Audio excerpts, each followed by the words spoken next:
Now we'll discuss regarding the flood-prone areas, the very reasons for floods there are.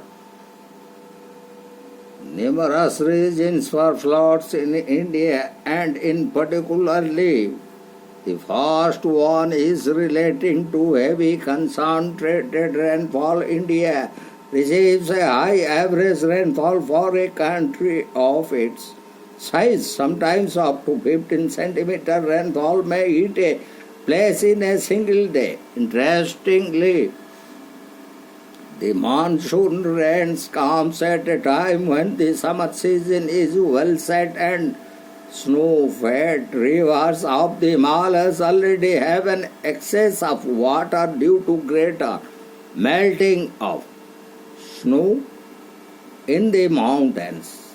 This situation reduces the capacity of rivers to accept any more surface runoff due to rains. As a result, the plains in the north, where river velocity is already reduced or particularly vulnerable to flooding, heavy rains led to a rise in volume of the river load, which causes change in river course.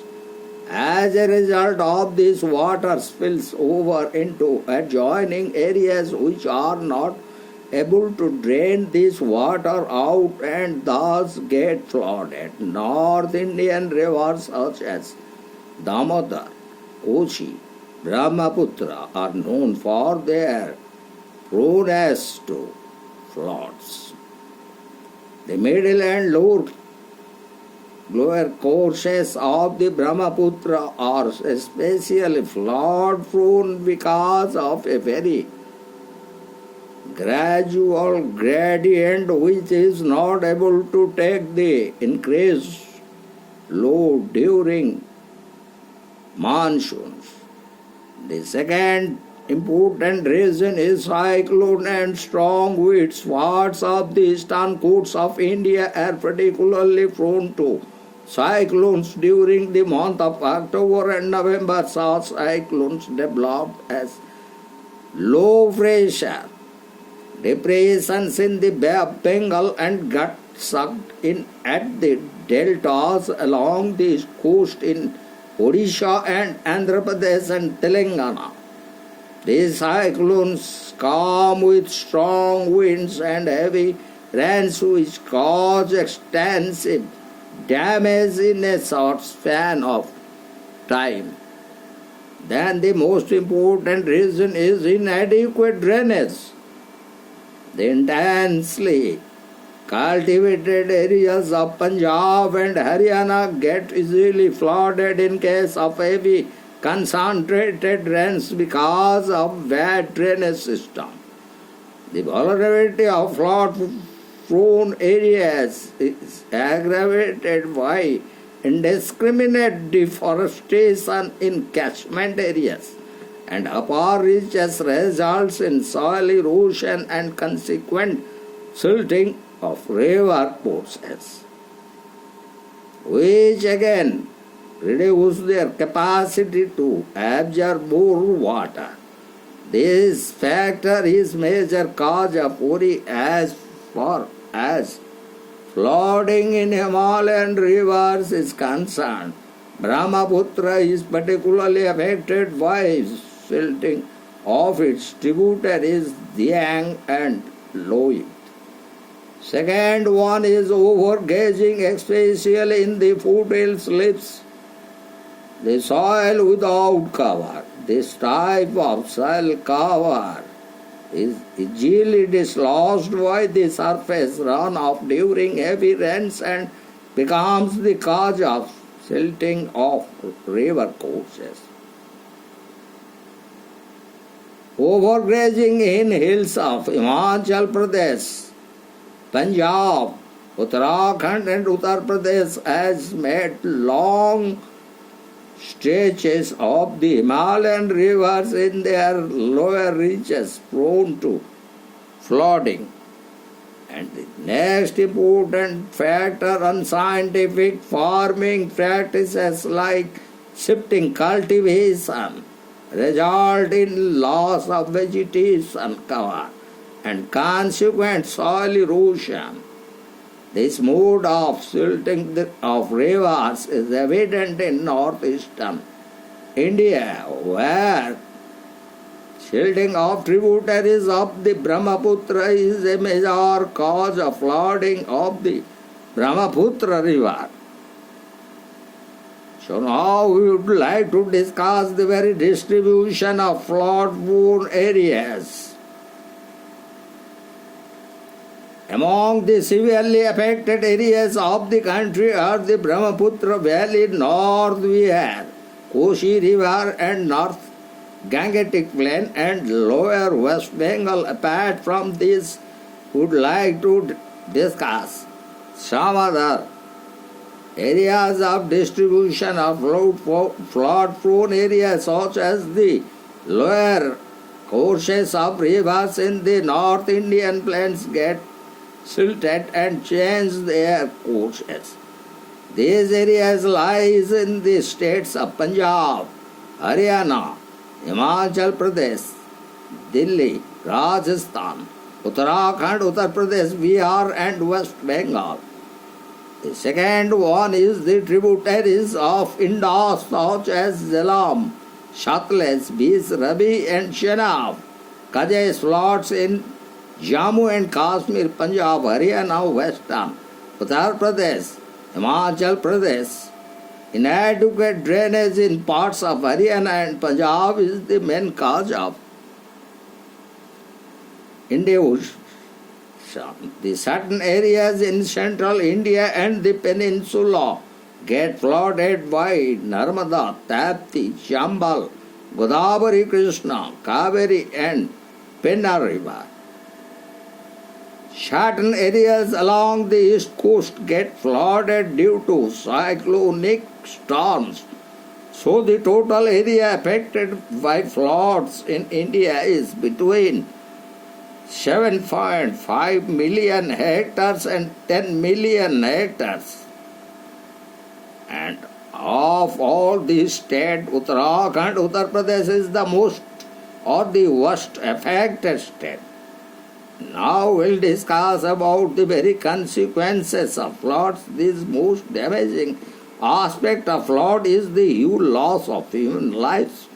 Every year about 100 lives are lost due to floods. In economic terms, the immediate effect of flood is seen in temporary loss of fertile land, since most of the flood affected area is also the most cultivable area. The sowing season, rainy season and the monsoon coincide in India. Although floods bring fertile silt along with them, each times they also cause extensive soil erosion resulting in loss of precious soil cover. The Brahmaputra is particularly notorious for erosion of its banks during the monsoon. Areas with poor drainage like Punjab and Haryana, which are also intensely cultivated with a high level of assured irrigation and use of chemical fertilizers and pesticides, are vulnerable to salination once the flood waters evaporate during the warm seasons that follows the rains. The underground salts which have percolated down to lower levels with flood water come out during the warm season through capillary action and give the topsoil a fluorescent appearance, which is seriously depleting its fertility. And now we would like to discuss certain controlling measures. And those controlling measures such as storage reservoirs have been built as part of multi-purpose hydroelectric projects over several flood-prone rivers.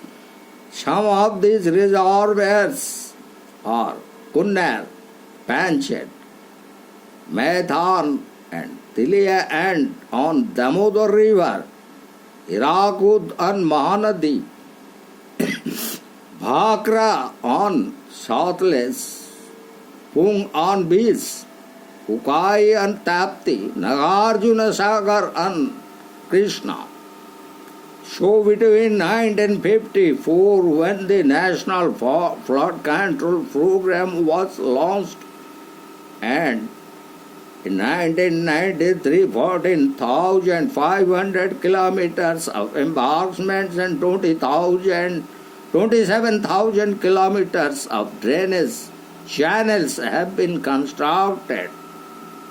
And these measures are been increasing day by day from year to year. So at present, due to these projects, almost in most part of the country's floods are being controlled.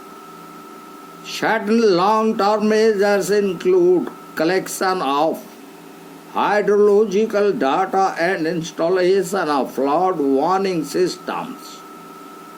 So these measures, however, have their share of drawbacks and do not in themselves provide a comprehensive solution to the very menace of floods. So extensive soil conservation measures upstream of the reservoir around it are required to prevent silting of reservoirs through soil erosion. Silting reduces water holding capacity of reservoirs, thus reducing their efficiency in absorbing the overflow of flood water. So embankments are not a sufficient solution as an unnatural way to check the very flow of water. Often the river level is above the surrounding surface in case of an embanked stream. Because silt gets accumulated in the riverbed instead of spilling over onto the flood plain. The flood plain as a result is deprived of fertile silt year after year. Also, in case a breach occurs in a part of the embankment, the water will gush out at a very high speed and cause more damage than a slowly rising on-embanked river in flood. The siltation results in floods even if there is moderate rainfall in the catchment areas. The protection provided by embankments is unstable. Compared to reservoirs and embankments, this is a non-structural measure, and this method is based on the principle that where the river has the right way, stay out of its way. Floodplains zoning means demarcating such zones and preventing indiscriminate development and human settlement in such areas. So, almost we have discussed what areas are falling under flood-prone areas and what are the different causes and factors resulting heavy floods in those areas and the very consequences of flood-prone areas due to the incessant rainfall and flood. And finally, we have discussed some important measures taken to control floods in India, and what are the very drawbacks of those measures, that also we have discussed in this lecture. So ultimately we have completed in this lecture series. We started with the drainage system and we completed with the monsoons mechanism in India.